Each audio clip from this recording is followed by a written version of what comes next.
Jadi yang dinamakan memaafkan atau berdamai itu adalah ketika kita mengingat kembali peristiwanya, atau ketika kita ketemu lagi sama si orang yang melakukan luka yang menyakitkan itu respon kita udah biasa aja, udah netral. Itu tanda bahwa kita sudah berdamai, tanda bahwa kita sudah letting go, tanda bahwa kita sudah memaafkan.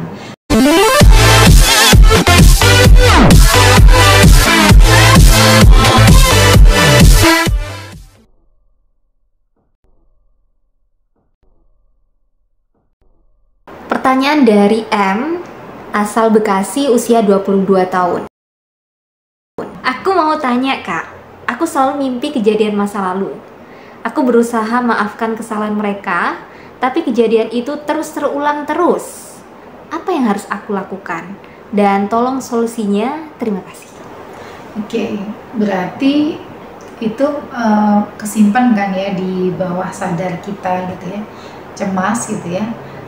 Karena belum rilis sesungguhnya gitu. Kalau masih sering masuk ke mimpi, maka sesungguhnya itu masih belum dirilis gitu, masih ada di dalam diri kita gitu. Gimana caranya dirilis, dilepaskan, di letting go, dimaafkan gitu ya, berdamai dengan semua itu, berlepas dari semua itu. Sesungguhnya memaafkan itu bukan untuk orang lain, bukan untuk dia, bukan untuk siapapun, tapi itu untuk kedamaian diri kita sendiri gitu. Nah, cirinya orang yang benar-benar sudah berdamai atau sudah memaafkan itu adalah, jadi memaafkan itu bukan melupakan ya teman-teman, bukan juga menormalisasi suatu peristiwa atau kejadian yang menyakitkan, bukan itu teman-teman maksudnya. Jadi yang dinamakan memaafkan atau berdamai itu adalah ketika kita mengingat kembali peristiwanya, atau ketika kita ketemu lagi sama si orang yang melakukan luka yang menyakitkan itu respon kita udah biasa aja, udah netral. Itu tanda bahwa kita sudah berdamai, tanda bahwa kita sudah letting go, tanda bahwa kita sudah memaafkan. Tapi kalau kita masih dengar namanya aja, kita masih kesel banget, mangkel gitu ya, itu berarti kita belum berdamai, belum lepas teman-teman. Dan kembali lagi, memaafkan itu untuk kedamaian kita sendiri teman-teman, nggak ada hubungannya sama orang lain, nggak ada urusannya.